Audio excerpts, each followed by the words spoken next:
Good evening. I'll try to temper my voice to get a feel for how it reaches. Can you hear me back there? No. Okay, I'll speak louder. Well, thank you, Miss Cynthia, for inviting me.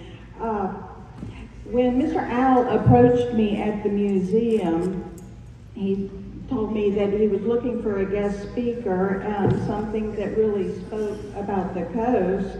I said, how can we tie seafood industry with quilting? And from that thinking, I developed this talk. I apologize, I'm going to read some of it only because I'm very nervous speaking in this large of a crowd. But I'm going to begin with a quote from Louisa May Alcott. Preserve your memories, keep them well. What you forget, you can never retell. Finding the common thread between the Maritime and Seafood Industry Museum and the Sand Stitchers, or Mississippi Quilt Association, at first seemed a stretch, but it really isn't. Our common goal, as I see it, tell a story, convey a message, preserve or revive a memory through tangible items. We all strive to contribute something to this world and leave our mark. Even in our humility, we hope that what we do in life makes at least a small ripple that will positively affect another, if not in our lifetime, in the future. Preserving history is how those ripples continue until they have an impact.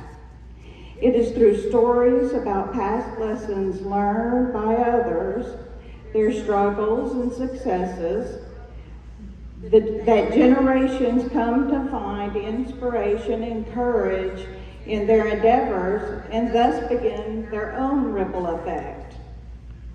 Sorry, this delay throws me. In quilting, as y'all all certainly know, there are stories stitched into every section, and every section, when in its proper place, creates a work of art. But the beauty of this work is when it is viewed and enjoyed by others.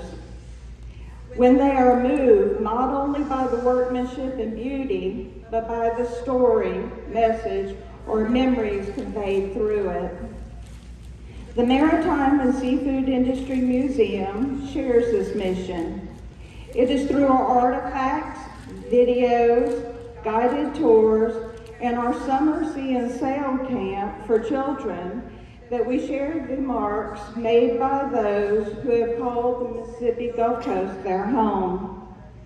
The men, women, and even children that brought Biloxi to proudly wear the title Seafood Capital of the World are all worthy to be remembered for their strength, conviction, faith, hope, and true grit in very difficult circumstances. But holding their existence in our memories is not always enough to perpetuate the ripple from their efforts. It is through sharing their fascinating and sometimes tragic stories that we keep the momentum up until it falls to that next individual, who will be inspired to make their own mark. My great-great-grandfather, thank you.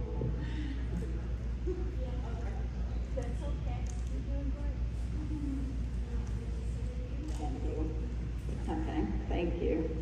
My great-great-grandfather was one of these individuals. At 13 years old, Lazaro Lopez left Spain for Cuba in 1863 and immigrated to the United States, landing in Texas before arriving in Biloxi in 1868. Speaking little to no English, he worked in a coffee house with other Spaniards, but was soon able to buy several lots in Biloxi by 1870. The following year, he married Julia Dullion, whose father was French and mother was Irish.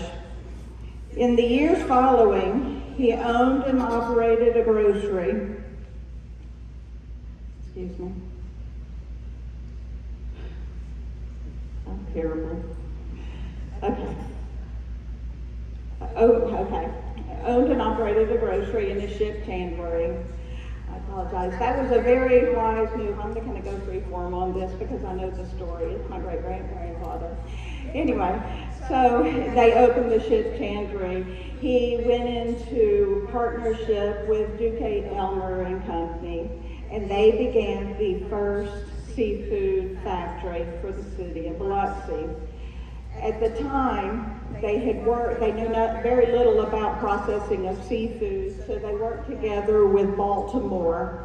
And Baltimore showed them the most effective ways of processing seafood. Well, they also had people up there that helped them that were called the Bohemians. And the Bohemians would ride the rails down and help in our factories. Well, during the First World War, there was some mistrust that there may be sympathy on the behalf of these Bohemians because they were German and Austrian descent. So the rebels would not bring them down to us. We would have welcomed them, but that we couldn't get them down here. So my great-great-grandfather's business partner went over to Louisiana in the strawberry fields, and they offered them some work. And that's what brought the Cajun to our already diverse Mississippi Gulf Coast. Up until that point, the Croatians had already come over by their volition. They had immigrated in by ship, leaving homelands that weren't very friendly to them. So, what my great-great-grandfather contributed to this was that he was among the successful, and they contributed banks, schools, churches, everything they need that really meant a lot to these various cultures. And it was just essential in building a community that everybody was honored to live. He was a pioneer in financing, founding 2 banks, including the Bank of Biloxi, as were the other seafood industry businessmen.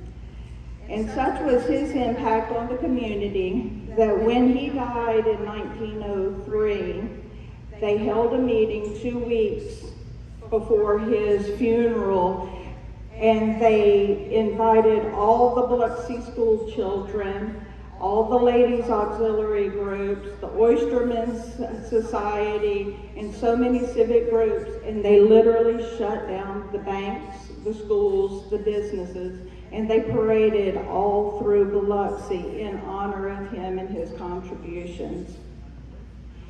So, this brings me to that today, that is not, Blas Lopez is not a name that you hear very often.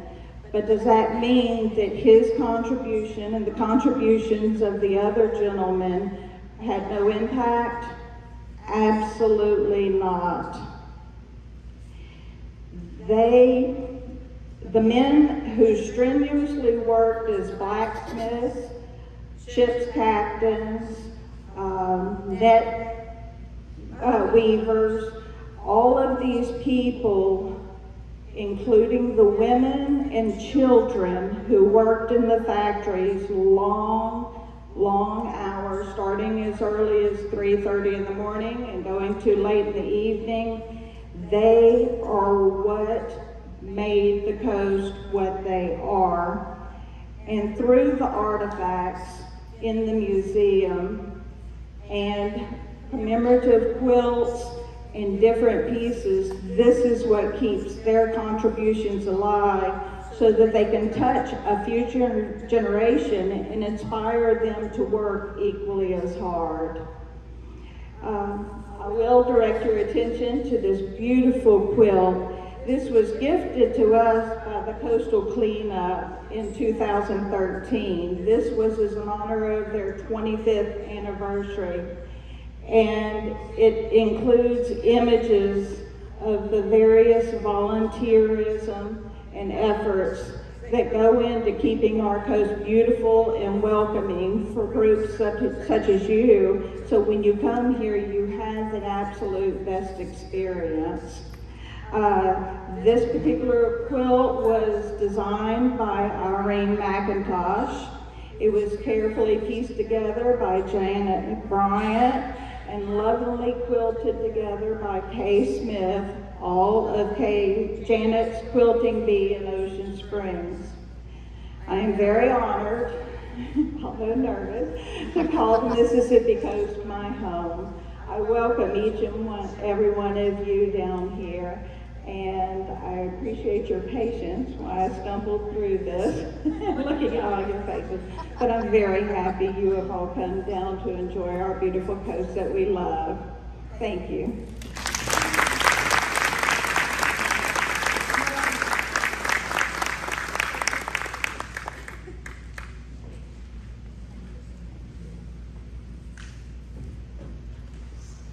Okay, so now you know a little bit more about the Mississippi coast.